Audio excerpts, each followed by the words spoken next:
Whether your beer is in a bottle, can, or glass, kick back and relax. It's better on draft.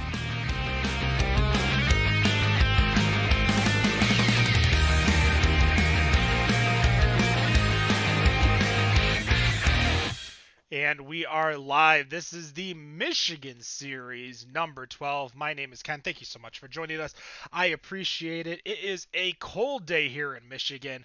Somebody put it best. It's like going 90 on the freeway and then seeing a state trooper and dropping all the way down to 55. That's been the temperature here in Michigan.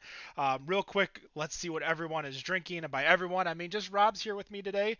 We've got Wendy, who is off. Nick's probably doing baby duty. And Dan is out in Vegas gambling away all of his birthday money. But Rob, what are you drinking?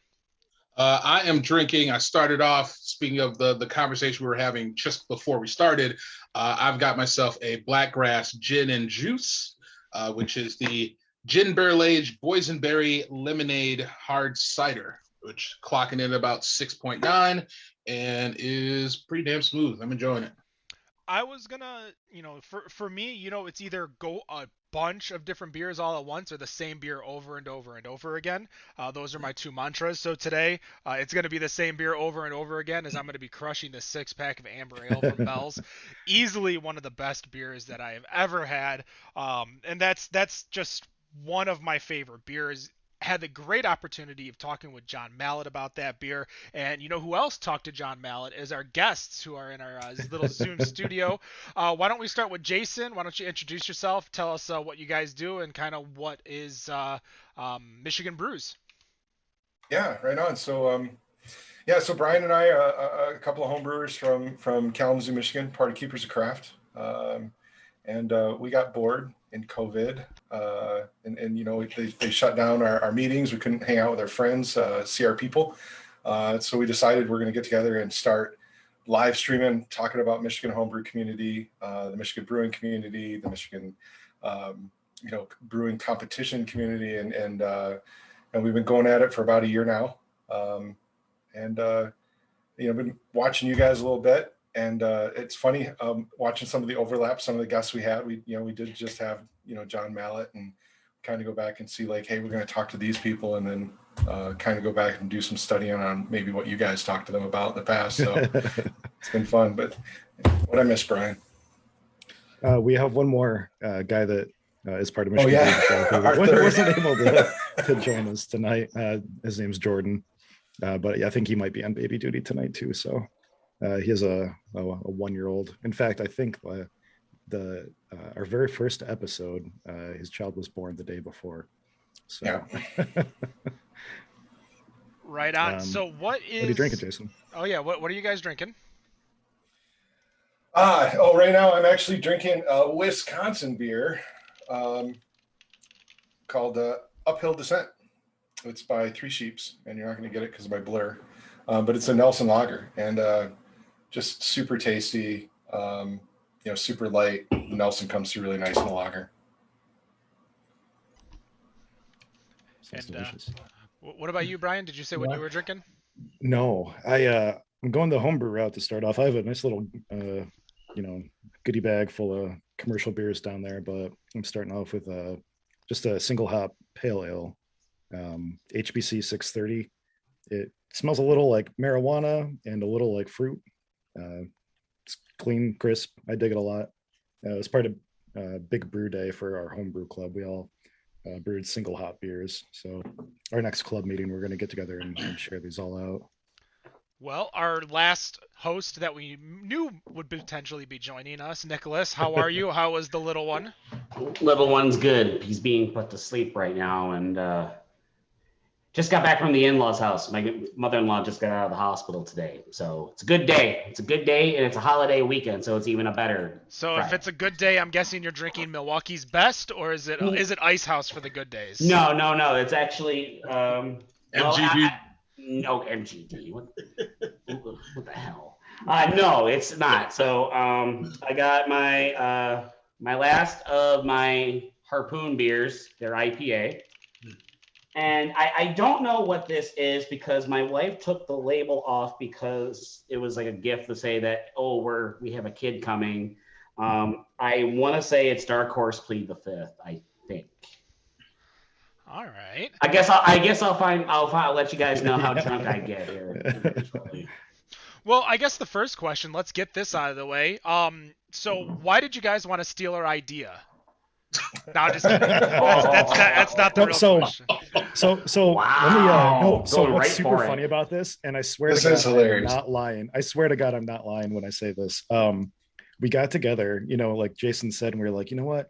Let's just start like talking about beer, and we're gonna do it live, and it's gonna be fun because when we get together on these homebrew club meetings, there are 20 people in a Zoom meeting like this, and I'm sure, as you guys are aware, when you have a lot of hosts on, people start talking over each other, and only one person can, go on a topic at a time.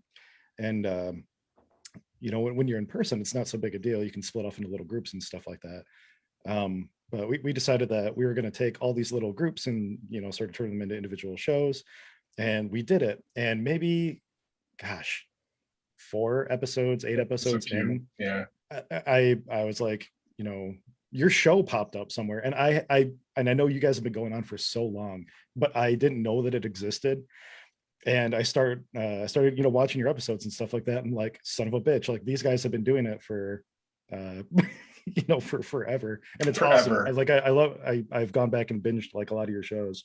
And I hope you don't mind me swearing. Sometimes I slip. So. No, I mean, No. as doing a alcohol related podcast, and obviously having an alcohol related Facebook group, everything has to be 21 and up, no matter what.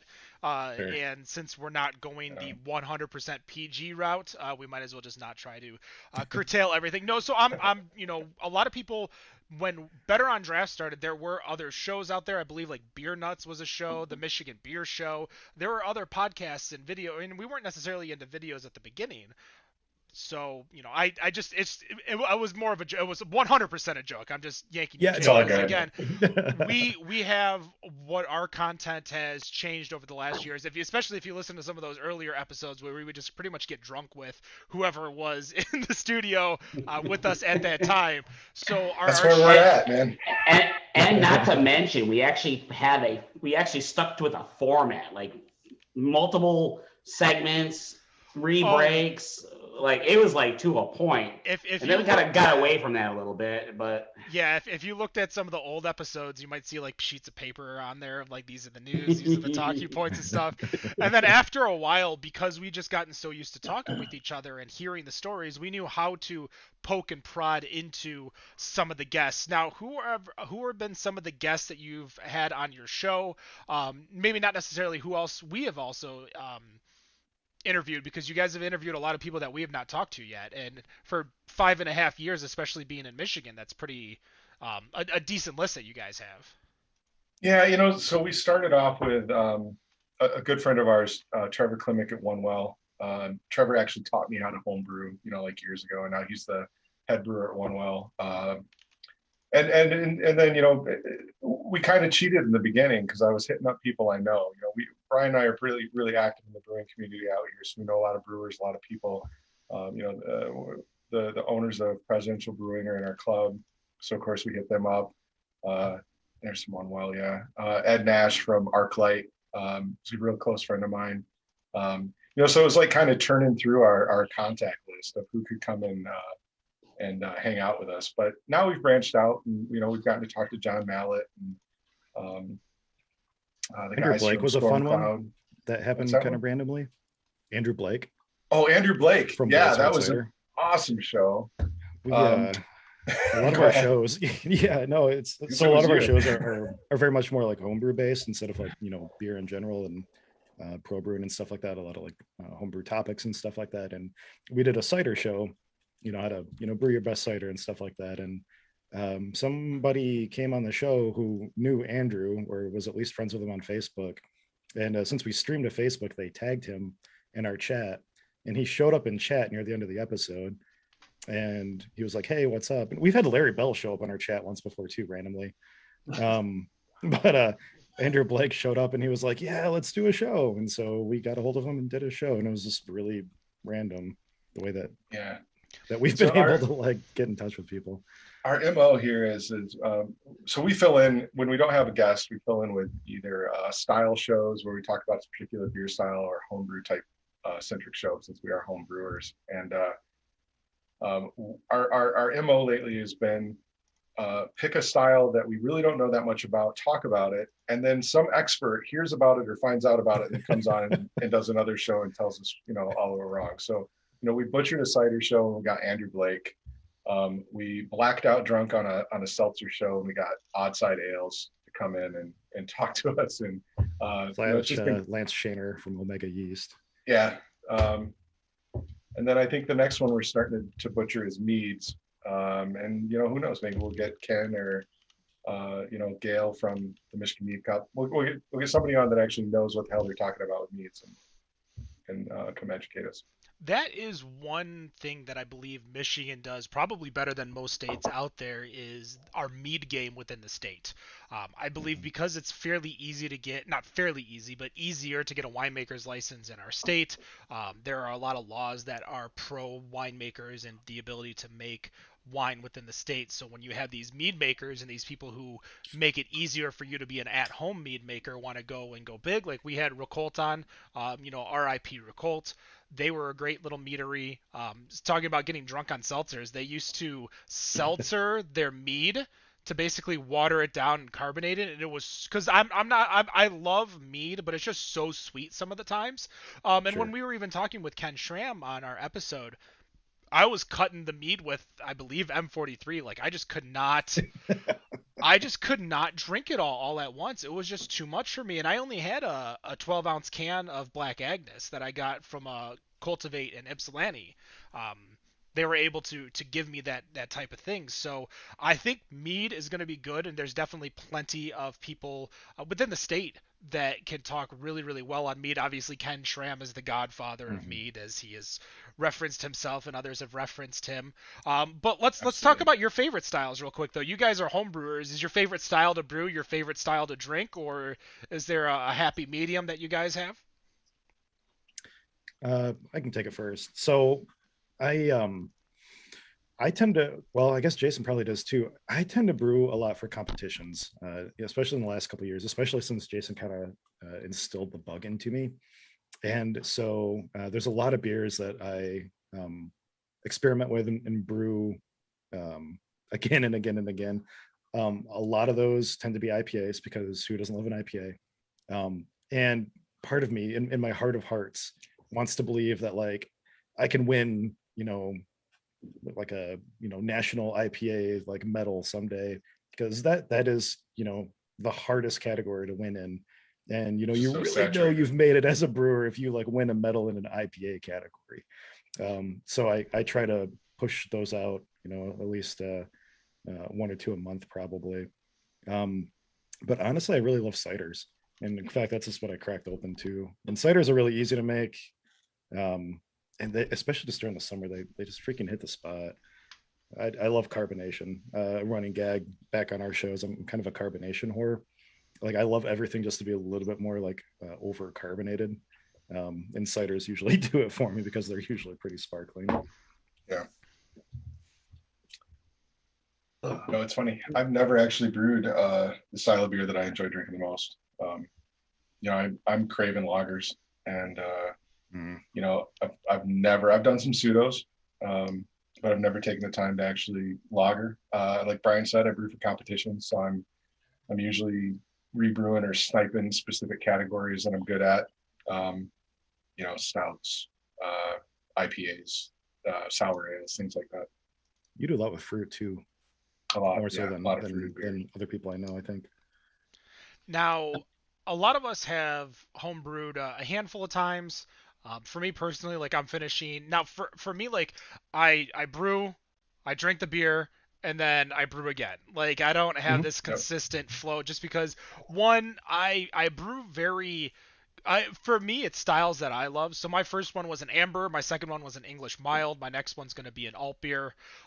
So those are kind of like the progression that I'm going. So you could tell where I am on the spectrum of beer. But I just don't have the ability to drink as fast as I make.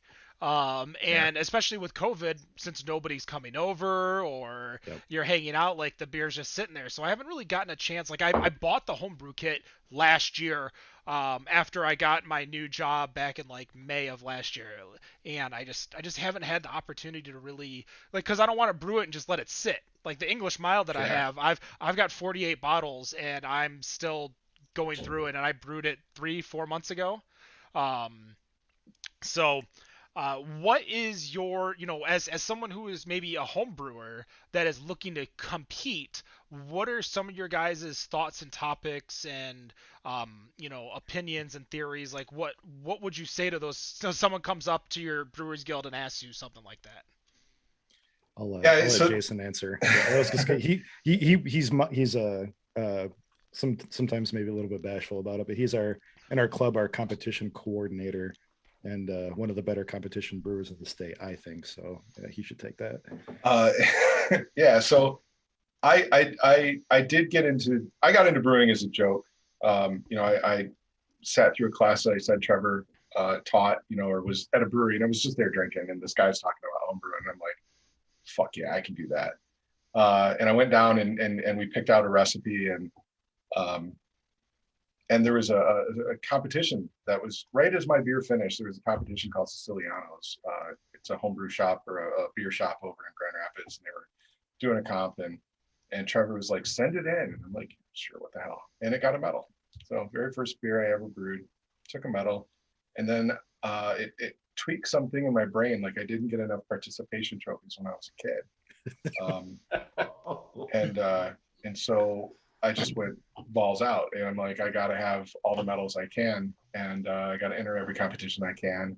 And I got the bug, and I went to the homebrew club, and the first club that I was in, they didn't really share that passion, and then a new club, Keepers of Craft, started to form, and I got in with that right at the beginning, and I started sharing that passion and found out all these guys really, kind of were interested in it, and we've built up, quite the following of good brewers that are brewing for competition. So the advice that I give them, is really, just follow the basics. Of course, everybody that you talk to says, how do you brew good beer? It's sanitation. Those are the basics, of course. But I really get into recipe design, making a balanced recipe, and then following your process as best you can. But ultimately, the rule is, and Brian and I actually wrote a presentation that we do for how to brew for competition, and it's, I think the most important rule outside of sanitation is, submit the beer that you brewed, not the beer that you were going for, right? So a lot of people, set out to brew that English mild, or set out to brew that Doppelbock or whatever, and they may maybe wind up with a bitter or a pale ale, or maybe even an IPA, maybe over the hop the hell out of it. You've got to react and submit the beer that you actually brewed. And a lot of people have trouble with that. They're like, nope, I brewed a Doppelbock. And then they put it in, and the judges are like, this is anything but a Doppelbock, right? So. Have you guys ever had the opportunity to judge yourselves? Not judge Yes. your own beers, judge beers yourself. Yeah, so we do multiple competitions a year with our club, inside our club, where we do kind of self-judge, vote. We've done different styles. We did kind of like a speed dating judge session where, we had 9 beers that were presented, and we set them out on 9 tables, and everybody split up, I think, into like groups of 4. And you sat down at a table, you tasted a beer, you had a BJCP sheet, you filled it out as best you could, you gave your comments, your feedback, even though, most of, or if not all of them, nobody was BJCP certified, but you do the best you can, try to pick up on aromas, flavors, off flavors, the body, the mouthfeel. And then I think we give them like 5 minutes, and you switch table, you drink another beer, you do the same thing all over again. And it's a really great, experience with the guys, getting them to, taste different things, react to different off flavors or flavors or feelings, but also just to be honest with each other. What I tell my club is the best thing about entering competitions is getting unbiased feedback. The judge that's drinking your beer doesn't know who you are, doesn't like you. isn't your buddy, and he's going to tell you if your beer is shit. If I'm sitting across from Brian and Brian's like, here's this IPA that I poured my heart and soul into, it's really hard for me to tell him it's shit. It used to be really hard for me. I'm pretty good at it Yeah. I thought maybe this was you taking your shot to tell him now. No. When people talk about the BJCP, so that's the Beer Judge Certification Program, and there's a qualification, like you can become an official BJCP judge, which you have to go through like a sensory, and it's a little bit more complicated than going for your certified beer expert. You're looking for, you're not even necessarily looking for what should be in there. You need to know what you're looking that shouldn't be in there. Like you need to know a little bit both. When I sat down with Jim Brown over at World Expo of Beer, and he was telling me how he had BJCP judges with non-BJCP judges, the reason he would always do that is he said, the non-BJCP judge is going to have the app in front of them, which has all the information and is going to keep the BJCP judge in check from making sure that they're not falling into a good point. A hole, like this is what they expect it to be, an English file, even though the BJCP says this, they expect something else. So that's why he said I always just throw a wrench in there, because it allows them to make them think again, like, are you guys not tasting what I'm tasting? Now for me, I have a shit palate, so I will 100% never be able to help you. But I know Rob's got a question he wants to talk to you guys about. Yeah, I was kind of curious about, with homebrewers and what Ken was saying about us having brewed a few times. I personally have brewed 3 times. My third one turned out to be absolute shit, and I can say that it's definitely shit. Although I have not even brought myself to even go downstairs and empty the bottles. They're still downstairs, so they might be better. Maybe they're bottle aged. I don't know. But for people who are out there who start as beginners, say there's somebody who's becoming a beginner and wanting to join the club. We've talked to a lot of different people who have started off as home brewers, and I've asked, what's the beer to start with? What's the easy one to really get someone going? And most people will say an IPA or pale ale, or maybe even an amber. I guess for you two, I'm kind of curious, would you recommend them going that way, or basically just saying, you know what, fuck it, whatever style you want, just go ahead and try and make it and see what happens? That's my biggest advice, is that's what Trevor, the guy that taught me how to brew, taught me how to do, was make the beer that makes you happy. Brian, what do you think? So my hot take on, so the way that I go after home brewing and making beer is it's not to do everything perfectly. It's to do the least amount of things wrong, right? You kind of work backwards. So to make really great beer, you have to start with, really good sanitation, like Jason said, but you also want, decent ingredients. You don't want to use hops that are like 3 years old that have been sitting out in the garage, unless you're brewing a lambic. You would prefer to have like temperature control. Like really warm fermenting beer tends to throw really nuts. Thanks, Jason. Jason doesn't temp control, and he makes really great beer, but he has a really cold basement. So, yeah. But it's a nice to have. You don't want to ferment beer in your attic. Good water, good knowledge, which is what you're going after. So, all that being said, I think one of the easiest beers to start making is a saison. Saison yeasts are generally very temperature agnostic. They don't care if the temperature goes pretty high, and in fact, you get more character often off of those beers. And there's so many like phenolics and stuff like that yeast throws that belongs in the beer that sometimes it can cover up off flavors and stuff like that may come up anyway. Well, now saisons aren't exactly the most approachable, beers, but right. I think that there's so many off flavors in a saison that are supposed to be there. Yes. Like if you get like pepper, in your New England IPA or something like that, maybe it's like, not super great, but I think saisons are a good way to start. And really, there's not much that goes into them except like base malt and saison yeast, and you just let it ride. That's I guess really interesting because like with going into some of the stores, going into Adventures in Homebrewing or Coonan store out in Warren, that they'll have those big recipe books, and it's a lot of the beers that like the more popular things that people want to go out and hopefully try, like to make their own version of Bell's Oberon, or make their own version of Three Floyd's Dark Lord, things like that. Yeah, I've never seen a saison in those books, and it's like for trying to get somebody into brewing, like for not having those recipes there, it kind of, I don't know, it just kind of feels like it's like, well, are you trying to get me into the game, or are you trying to make me make some complicated shit that I might not figure out? That's how I am, man. I agree with you. I don't drink brew saisons. Don't drink saisons. Here's my thought on it though. Like, so if you go out and get like a zombie dust clone or something like that, like you have an idea in your head of like what that beer tastes like and what it's gonna be and what you want it to be after it's done. But the thing about IPAs is that they're like super sensitive to oxygen, right?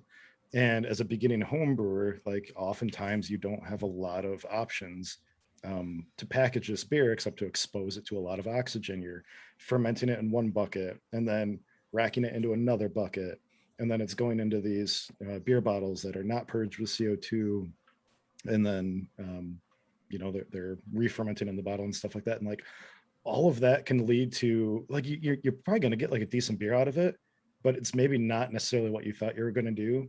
And then you have this sort of negative experience of like, why would I make beer if I can't make it taste like the way like I'm thinking of it, it should taste like. And so you just give up. I feel like many first-time homebrewers sort of give up. You go on Craigslist all the time, and you always see people selling their kits that were used like 3 times or something like that. And I feel it's because people have these like expectations. And it's not to say you can't make absolutely awesome beer as a homebrewer. I think that the best beer in the world is made by homebrewers, but it's just 5 gallons at a time, so nobody ever tastes it. I think the big downside for homebrewers, right, and people get into it is they go out and they spend all this money on this kit, whether it's $100 kit, and then they find out they need $200 worth of shit to brew that $100 kit or whatever, and they think they can do this cheap. And then that first 50 bottles of beer they brew cost them $10 a bottle. So it takes a while to start making this an affordable hobby, and it takes time. And it's messy, and you put weeks into something and it's shit and you're dumping it, or you're sitting on bottles. And you know what, Rob, I would say, age them, man. Try it in 4 years and see. This year in nationals, I entered what was it? It was a 3 or a 4 year old double IPA. I entered it as an old ale in the national homebrew competition. And I did that because the last national homebrew competition, so 2019, yeah, I think so.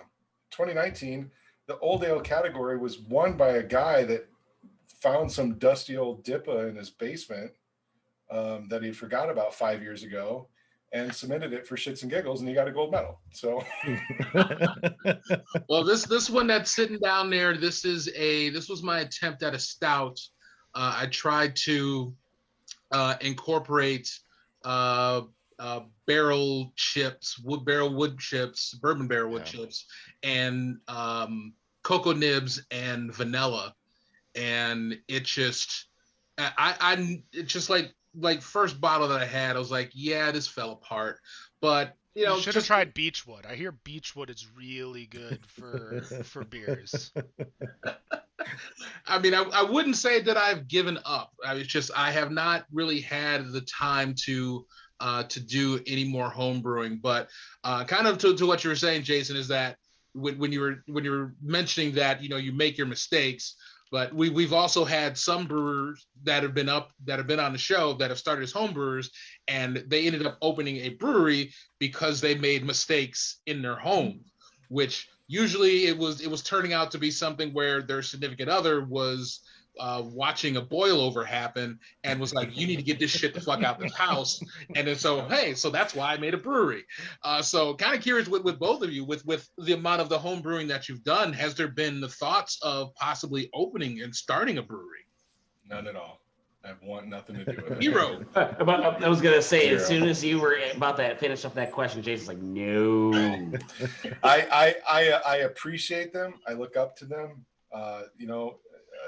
Jake and Kaylee Losi, who just opened Presidential, they're fucking rock stars, and the way that they put their entire life on pause, to open this brewery or just put everything at risk, and they're doing it, and they're great champions in the Kalamazoo community, and and that's their lifestyle now, and I look up to them for that. But no, I'm not going to say names, but I talked to a guy that owned a brewery once, and he got out of it. He's no longer in the brewery game anymore, and he was kind of depressed and sad at the time. And he told me, he's like, I never wanted to be a salesman. I wanted to be a brewer. But once you open a brewery, you become a salesman. And that stuck with me a lot. And I'm like, that's not what I want to do. I really enjoy this hobby. This is what I do for fun. This is what I do to relax. My day job makes the money. My hobby is for me to enjoy. They don't need to mix. And that's the big thing too, is that a lot of people can't leave their day job. They have to make their hobby work professionally, and there are times where it's going to work and you're going to crush it, like your Zach Topinski over at Urban Rest, who kind of looked at the path of winning American Homebrewers gold medal and is like, all right, let's open up a brewery, and he's crushing it. But there are times people and I talk to a lot of brewers and breweries. We already have 387 in the state. I don't know how many more we could fit in here before anything bad happens. So Exactly. I think there needs to be a point where we just kind of like cut it off. And the ones that want to open it up, they want to open up a restaurant where they want to have their own beer there. That's where we need more breweries, is that brew pub style. But I know Nick wanted to ask something. Yes, as home brewers, is there a style of beer that just doesn't translate well to a homebrew system because it's a lot more compact, a lot more smaller?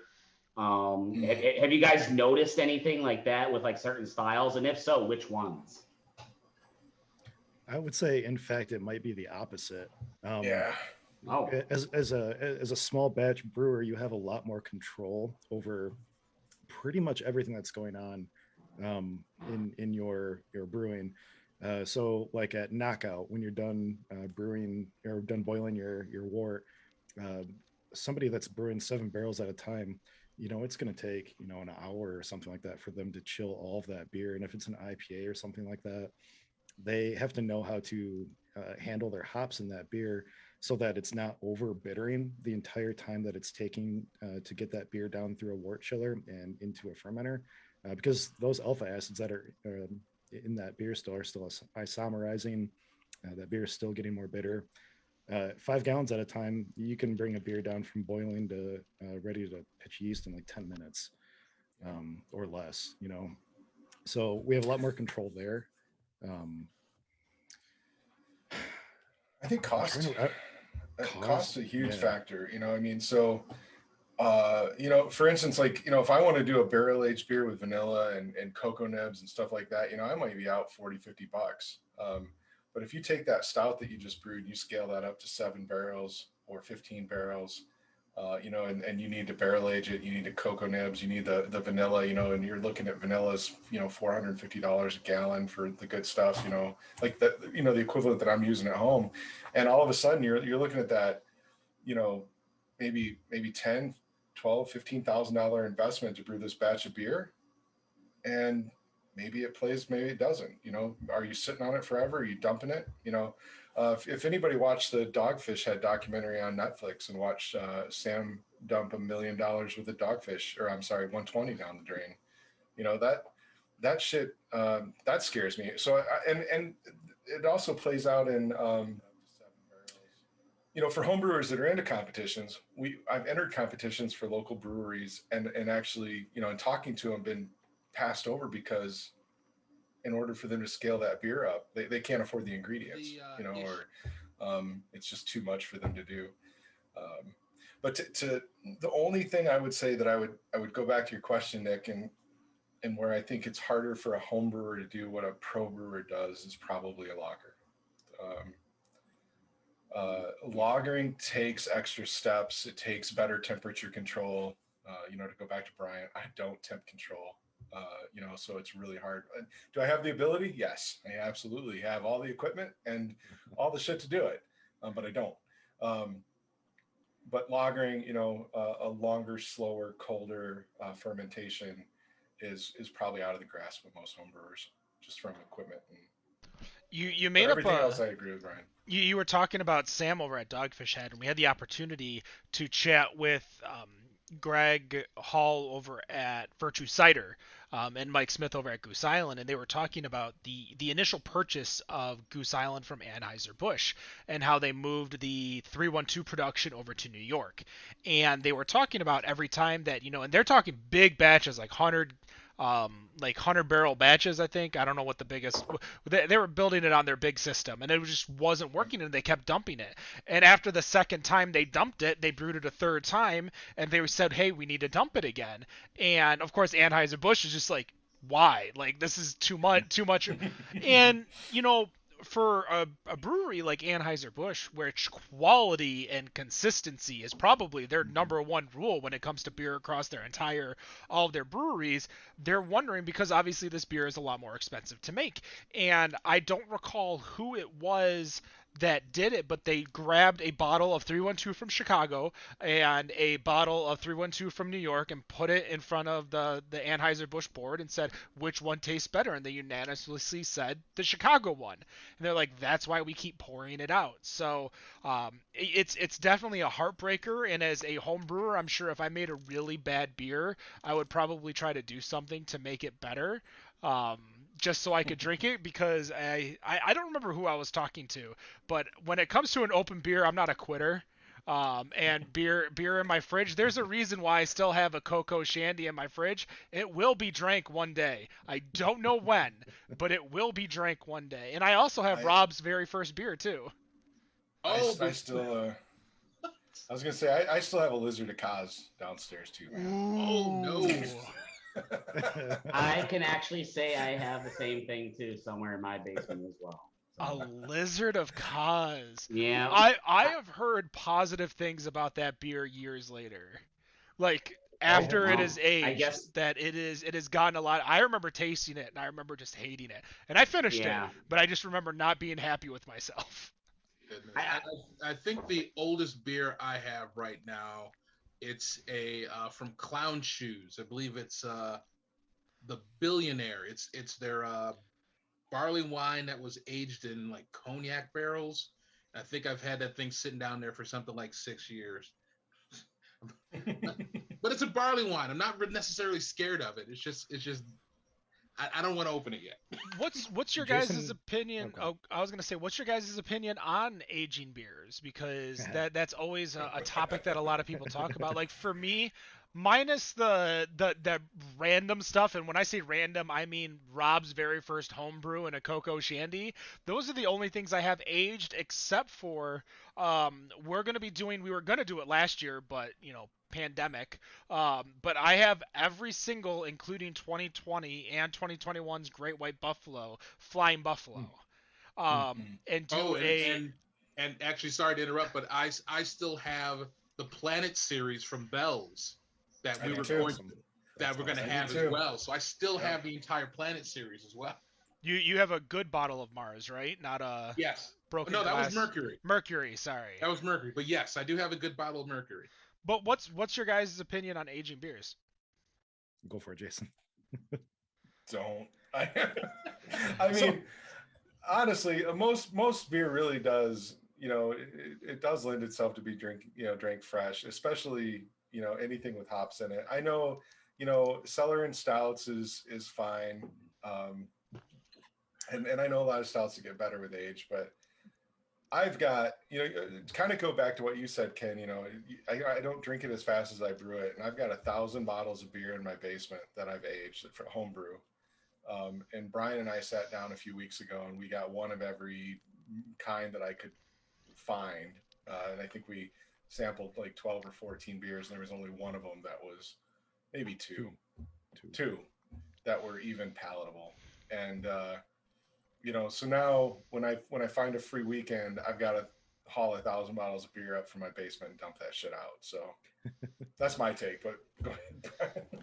We actually did an old beer episode. Oh, I forgot about this on the show a couple months ago.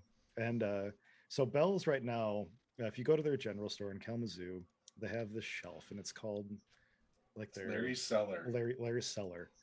And they put out every day like random bottles of just like whatever like dusty beer that's been sitting around like in one of their random warehouses. And at the beginning of this, when they first started doing this, we were lucky enough to pick up some 94, 95, 96 Expedition Stout. Yeah. So like how many years old is that? 20. Yeah, it's 25. Old enough to drive, that's for damn sure. Yeah. Old enough to drink itself. Right. And some like early 2000s eccentric ale and stuff. And we opened up some really old like cherry stout, and maybe like two of those again were any good. So there's definitely a limit to how long I think you're going to be aging beer. Waxing bottles doesn't help. Wax is oxygen permeable. Caps are oxygen permeable after a time. Like oxygen will kill your beer eventually. But it's science, right? It's all chemical interactions and shit. Like things are still happening in the beer as time goes on. And it's not necessarily to say whether the beer is going to be better or worse, but for sure it's going to be different. So whether it's better is totally personal take. Yeah, I'm not afraid of like finding old beers. I think they're neat to try. Like we got to try that 27-year-old Bell's Expedition, which I did try to drop a line to see if Larry would be willing to come and drink them with us, and that didn't pan out. But I get that, and I've had really good, really old beers, but what Brian said, oxygen, changes it. How you store it changes it. Most of us don't have temperature controlled basements that are, perfectly dark. Root cellars and stuff. Yeah. So that's my recommendation. I know there's people out there that are proud of the fact that they've got 6 years of Dark Lord, or whatever. You know what? The 6 more years ain't going to make that beer any better than it was when you open the bottle. So, yeah. For you three though, Ken, Rob, Nick, I think I still have some of that older beer, and we're gonna crack it at a homebrew club meeting. So if you guys are in Kalamazoo, I think it's like the second Sunday in June. 13th of June. Yeah. 13th of June. Email us. You're more than welcome to come to our homebrew club meeting and not only have some really old weird beer, but it's a cookie beer competition judging that we're doing too. Yeah. So each of the members of our club that wanted to participate were challenged to brew a beer with an entire package of cookies somehow, however way they wanted. So we're gonna have, I think, roughly 20 beers made with cookies in one way or another. So if you're feeling weird, all different styles. Yeah, if you guys want to come on over, it's June 13th. You're welcome. We'll get you the details. I can definitely tell these guys, Ken and Rob, they know I had a 3-year can of Hop Slam sitting in my house, so I'm used to old beer. So if I'm in the neighborhood, I'll best barley wine you've ever had. The old Hop Slam, like that long aged, I wasn't a fan of. I did have, what's that Founders beer? Charlotte Street. Yeah. Well, when they brewed it, it was Founders. What was the name of that, Rob? The Devil Dancer. Oh, the triple IPA. Yeah, I had one of those. Honest to God, it was probably one of the very, very first episodes. I had it fresh, and I had the worst bitter beer face you've ever seen me have. And like everyone's looking, and I still drank it because I'm not a quitter. but I just did not have fun drinking that beer at all. And then I had one, I want to say it was 2 years old, and it was so smooth and so good. And I'm like, damn. Because when you were talking about doing like a IPA that turns into a old ale or something like that, that's the first thing that came to my mind is like Devil Dancer and Hop Slam and beers that are just a little too much hops and a little too much bitterness for me that I wanna tone it down a little bit. Um, we're kind of I probably have a 5-year-old Devil Dancer in my fridge. There's so much random shit. Yeah. I do, dude. I do. 1,000 bottles of Homebrew, random bottles of Hop Slam. I do have behind me somewhere. I have about some maybe 60 and 70-year-old. Is it? EMB. I got EMB. I've got some Stroh's Light and like a triangle pop top. That's awesome. Yeah, I've definitely that's just more for collection. They're still unopened. Yeah. And I was thinking of they're probably just flat as all hell and just horrible to drink. And one day I'll probably crack it open. But guys, I appreciate you taking the time to kind of join us. Before we go through, I'll ask you a kind of final question to end the show. I'm gonna test your guys' knowledge on craft beer. Oh boy. Uh-oh. All right. Sure. I've got my Here's the cards thing. right here. Oh, jeez. Oh jeez. I like to before this to preface when I answer this wrong. I like to tell people that I know a lot about beer and not a lot about beers, like breweries and stuff like that. So, like, we'll see what the question comes up like. All right. So this is going to be for Jason. Are you ready? Sure, absolutely. What gives stout and porter their dark color? Is it coffee extracts, roasted malt, or cask aging? That would be roasted malts. That is correct. Brian, are you ready? Okay, Easy let's one. do it. What is malt, an ingredient also used for making whiskey? Is it the scientific name for barley, a non-germinated grain boiled afterwards, or a grain first germinated and then cooked? That'd be C, a grain first germinated then cooked. That is correct. All right. We're going to the harder side of these cards now. Oh boy, there's two sides. Well, yeah, that's how you save money. Keep in mind, this is what we got to do every week with Ken. We do these questions. I make fun of Brian on our show. We have banners and stuff that we put up on the screen, and Brian is definitely the more science focused. And I always say it's like now it's Professor Brian, like Jesus Christ. So, all right, so Jason. you can crank it way up for him. Okay. Well, we Turn it got up you. 10. We got you first, Jason. All right. What comic book series by Jean Van Ham and Frederick Valles, Valles, is set in a brewery? Is it Every Work Deserves Its Beer, The Masters of the Barley, or Cursed Hops? I have no clue.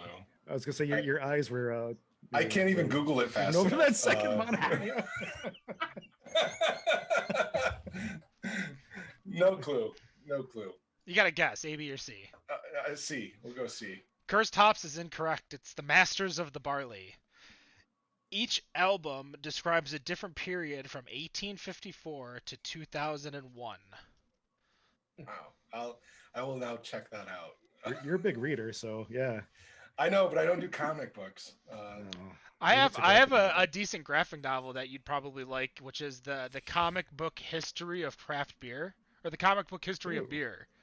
And it starts in like Egypt, and it goes through and tells the story with it's a picture book, obviously. But I walked into Vault of Midnight over in Detroit, and that book was there along with the comic book history of video games, which is another part of my life, and right next to that's the comic book history of professional wrestling, which is another part of my life. And I'm like, did you guys set this up for me when I walked in? Well, here's $75. I'm actually buying it right now. Nice. Use promo code BOD podcast. It gets you jack shit. Done. All right, Brian. All right, let's go. What especially renowned meat comes from animals massaged and even fed with beer? Is it Cornwall boar, Basque chicken, Basque, Basque, or Kobe beef? It's Kobe beef. This allegedly makes the meat more tender. It should be noted not all producers use these methods. The correct answer is Kobe beef. Professor Brian, the winner. He's All got to right. beat me at something. All right. Certainly not medals. We're all going to ask you one final question, and then we'll give you the opportunity to tell everyone where they can find you guys. Nick, you're up first. Favorite beer that isn't craft that you don't tell anyone about that you drink? Oh, there we go. Oh, hams. Wow. Well, all right. I have to say, hold on. I got to say, Jason, we've been doing this show for well over 5 years now. That is the fastest. You responded the fastest with the answer of that beer. A lot of people hum on that question. A lot of people a lot of them dance around it like, gosh, should I tell them? You wasted 0 time. So kudos to you. No, let Brian. Wait, Brian's just got out of his chair. So he's got his hams hat. He's got his hams hat. Oh God, he's got the trucker hat. Here, hold on. Let me. Let me even. Hat going. Dan's in Vegas right now, and a casino hotel that we used to stay at used to do. He's got the sign in the back, Jason. Right there. Well, Jason and Brian, I think they just answered the question. It's hands. So, fair enough. Okay. He's got So the problem is the last part of your question, and when you said that you don't tell people about. No, we are loud and proud hams fans. But because normally it's I kind of changed the question a little bit because Ken and Dan, Rob, they'll hear the same question every week. It's the favorite guilty pleasure. I decided to change it up a little bit, and you guys wasted absolutely no time in answering that. So everyone, and like Ken was saying, everyone hems and haws, like, well, and then they got to go into like a whole backstory about it. But you guys wasted no time. Kudos. Hams. Hams. It's just hams. All right. So for mine, as we were talking about it earlier about I think it was actually before we actually started, was that you had mentioned that you guys had just celebrated your 1-year anniversary with doing the show last week. What would you tell yourselves today? Tell yourselves of 1 year ago what to do differently with your podcast today. Don't do a Scotch beer episode. We joke about it, kind of internally, but that was probably the worst episode we've ever done. We had no really knowledge of the subject before doing it, nor did we have any interest in it while doing the show a little bit. I love wee heavies, like and stuff like that, but boy, was that just a bullshit of an episode. So definitely go and watch that one. Yeah, for sure. It's glorious. Yeah. So we don't. This is a hobby for us by far. The show is something that we do for fun, and our day jobs interfere most times, and it's hard for us to always take the time to book a guest or do the research. And so it was a busy period, and Brian are like, what the fuck are we going to talk about tonight? We had done IPAs and stouts and shit like that, and I didn't have a guest lined up, and he's like, let's do Scotch ales. I'm like, I could give 2 shits about Scotch. And so I think it's one of our shorter episodes. I think it's only like 45 or 50 minutes long, where we're like, basically, what do you think about Scotch ales? They're shit. Okay, moving on. So, yeah. No Scotch ales. Got it. Scotch ales have always been an interesting thing. I remember when I was living in Detroit and Dan, one of the hosts, came over, and it's 10 a.m. We're gonna go to the Lions game that day, and I'm like, grab me a beer from the fridge, and he grabs me a freaking barrel-aged Scotty Karate, and I'm like, God damn it, I am not awake enough for this beer. So my final question, I've got one separate for each of you. Okay. I want to make it a little bit more personable. I had one that I was going to ask both, but obviously after seeing the unblurred photo of Jason here, who will have the better record or better career, Greg Jennings or Corey Davis? I'm hoping it's Corey. So there you go. Corey David. It's autographed. So So if you don't understand that question, both of them played for, Western Michigan University. correct? Both of them were Rotobo? Broncos. That's right. So the story there is my family has season tickets to Western. It's 6 miles down the road. It's what we did with the kids to have fun. I believe I think I've watched every game that Corey played at home. He's just a really good guy. He did a lot for our community. Overall, nice person. So when he got drafted in the first round, to the Titans, we were excited about that. A friend of mine who knew I was a big Broncos fan, and I got to watch all of Corey's games as he was growing up, bought me that at some auction. And so, yeah, I mean, I'm hoping he does better than Greg. I want all the best for him, but Greg Jennings is awesome as well. So go Broncos. That's my story. All right, and Brian, for you, I want you to set me a goal for the next year. Oh, okay. All right. Who do you want to interview in the next 365 days? One name.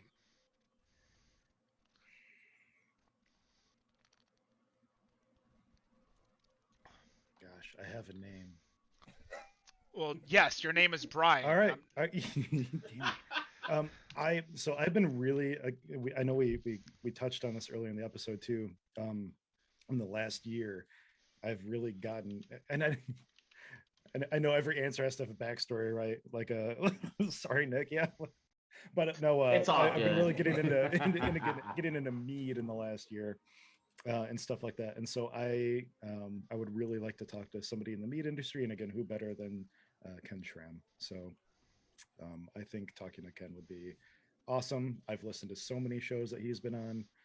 He's just a genuinely nice guy. I'm friends with him on Facebook, like so many other people are. He just posts the nicest things. If you listen to him talk about his company, he takes care of his employees, so well. Yeah. In general, he's just a good human being, and I would love to talk to him. Not to hawk not even about mead, but not to hawk our previous episodes before you promote yours, but definitely check out the episode of Ken Schramm, which was the Michigan series, because he talks all about the things he did for his employees, especially during COVID, and he does not mess around when it came to running a tap room, running a meadery. He's got his farm right now up in Rochester, I believe, so. There's going to be more things coming out from the side of Schramm's Meadery, so definitely stay tuned. awesome. I know they've talked about wanting to get into doing things maybe other than mead as just fun little side projects that aren't necessarily going hard. Kind of like what Bee Nectar. Somebody made a post. We posted on Reddit all of the all of the barrels for breweries, which if you listen to our news episode, which will be coming out on Tuesday, because I'm going to be on vacation, so it'll be Tuesday this week. You'll figure it out. But there was Kalamazoo College did 18 to 20 barrels, but Bee Nectar's at 5. They don't brew beer. They make thousands upon thousands of barrels of mead that get to everyone. So definitely listen to the news episode. Thank you so much, guys, for joining us. Michigan Brews, how can they find you? How often do you post? Give us the spiel. Yeah, so you can find us on Facebook, YouTube, and Twitch under Michigan Brews. Michigan Brews, it's easy to spell. I think it's MI Brews on Facebook. MI Brews on Facebook? Okay. Yep. I think you can still search for it. Search for Michigan Brews. You'll find us on one of those 3 platforms. We'll soon be on podcasts in the near future. We air our shows typically every Monday at 7:30. However, like I said, this is a hobby. So when we are busy, we don't have a show. So we don't have a show on Memorial Day. I think in the year that we were on, we did 43 shows. So we're pretty consistent. Yeah, not bad. Not bad at all. Roughly 3 a month. And then my personal Reddit account too. I post a lot about beer on Reddit. You can find me at BSKZOO on Reddit too. So thank you so much for joining really us. Appreciate it. Yeah, it's been great, guys. Thank you so much. I hope you guys had fun. For those of you listening live, BetterOnDraft.tv, stay tuned for the news. If not, we'll see you in a couple days for the news segment on the podcast. No matter what you think of your beer, we think it's Better on draft. Yeah. Have a good night. Last Thanks, Wings, Bilbo's, and Waldo's house. Peace.